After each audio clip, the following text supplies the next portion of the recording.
Assalamualaikum, selamat pagi generasi emas Indonesia. Bersama saya Bu Siti Wahyuningsih, kita hari ini akan belajar bersama-sama. Jangan lupa subscribe di channel ini ya. Jangan lupa subscribe di channel ini ya. Jangan lupa like dan komen di video ini.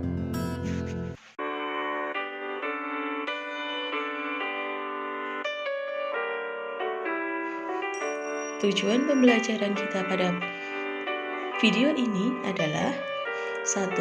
Menjelaskan analisis volumetri dan gravimetri, menganalisis sampel secara volumetri dan gravimetri, dan yang terakhir melakukan analisis secara volumetri dan gravimetri.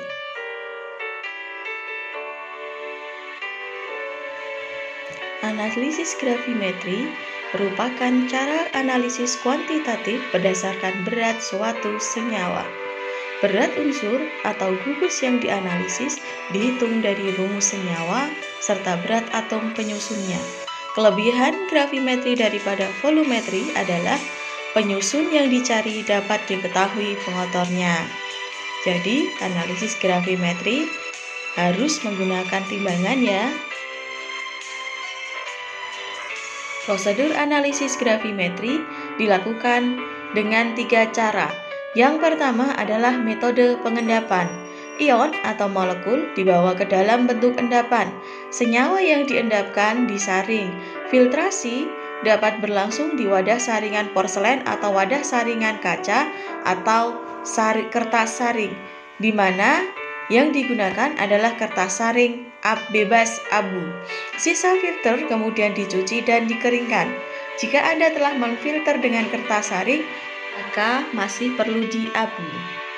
Bentuk presipitasi dan penimbangan terkadang identik.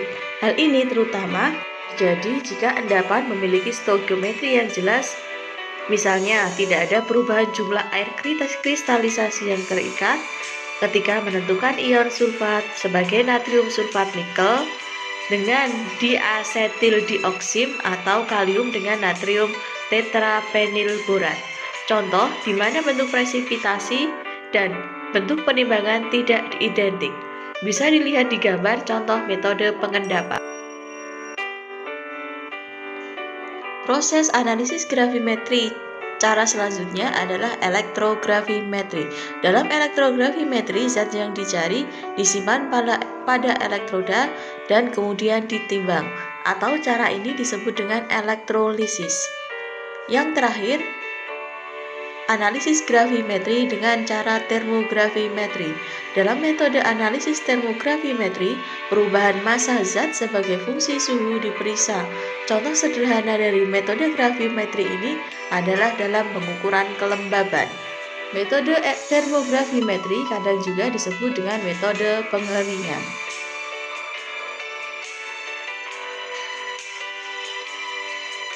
Metode gravimetri untuk pengukuran kadar air. Mengukur kadar air sampel material umumnya menggunakan metode gravimetri. Kadar air dari sampel bahan ditentukan oleh penurunan berat bahan selama pengeringan. Cara melakukan pengukuran kadar air yang pertama, material atau sampel dikemas kedap udara ditimbang 2 kali. Kemudian dikeringkan dalam oven dengan suhu 105 derajat Celcius sampai timbangan konstan. Penimbangan dapat dilakukan sampai 3 kali penimbangan untuk memastikan apakah timbangannya sudah konstan atau tidak. Kemudian setelah pengeringan selesai, material ditimbang kembali. Kadar air dari sampel bahan dapat ditentukan dari perbedaan dalam penimbangan. Kadar air gravimetrik atau dilambangkan sebagai Wg, hasil dari massa sampel basah MF dan massa sampel kering MT. Secara matematis dapat dituliskan Wg sama dengan MF dikurangi MT dibagi MT. Ini adalah rumus untuk menentukan kadar air dalam sampel bahan. Kelebihan dan kekurangan metode pengeringan.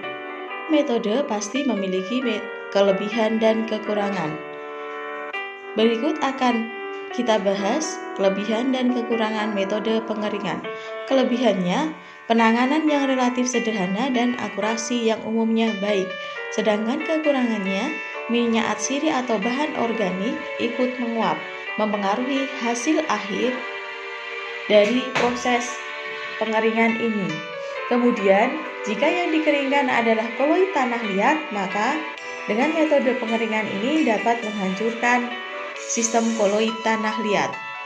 Berikut adalah contoh soal gravimetri. Satu contoh analisis gravimetri yang umum adalah penetapan besi dalam suatu sampel biji besi.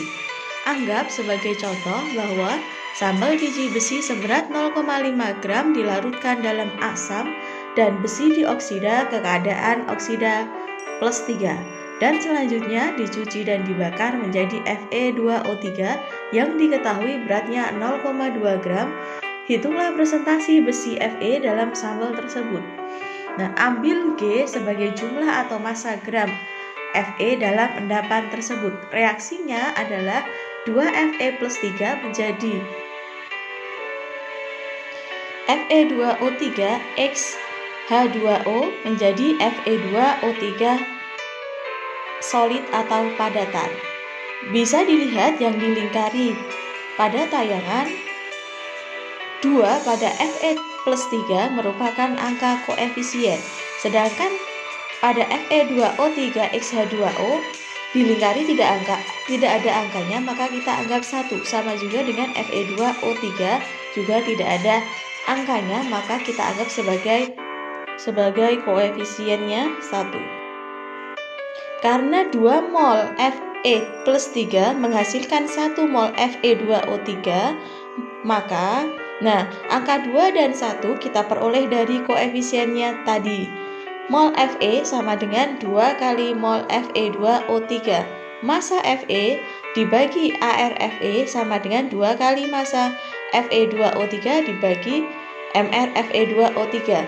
Massa Fe dibagi ArFe atau 56 sama dengan 2 kali 0,2 gram dibagi MrFe2O3 160, sehingga massa Fe sama dengan 2 kali 0,2 gram kali 56 dibagi 160.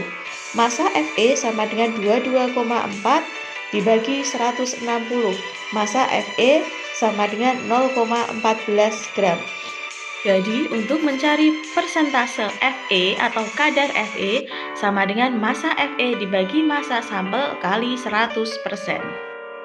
Persen Fe sama dengan massa Fe diperoleh dari yang kita hitung tadi 0,14 gram dibagi massa sampel ada di soal 0,5 gram kali 100%, sehingga persentase Fe sama dengan 28%. Contoh soal gravimetri yang kedua adalah sebagai berikut. Berapa gram endapan AgCl jika Ag+ direaksikan dengan 0,2 gram Cl-. Dengan ArAg atau massa atom relatif Ag sama dengan 108 dan Cl 35. Yang pertama kita lakukan adalah menuliskan reaksinya. Reaksi endapannya adalah Ag+ ditambah Cl- menjadi AgCl solid atau dalam bentuk padatan. Karena koefisiennya sama, masing-masing sama 1, maka mol Cl- sama dengan mol AgCl. Untuk mencari mol Cl- sama dengan massa Cl- dibagi ArCl-. Mol AgCl sama dengan massa AgCl dibagi MrAgCl.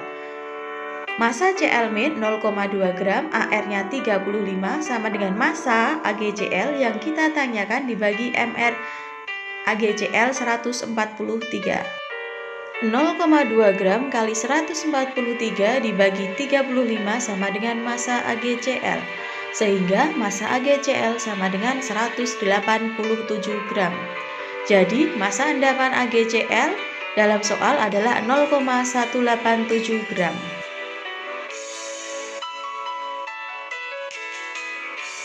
Berikut adalah soal gravimetri yang harus Anda kerjakan. Kemudian silahkan Hasil pekerjaannya dikirimkan melalui Google Classroom.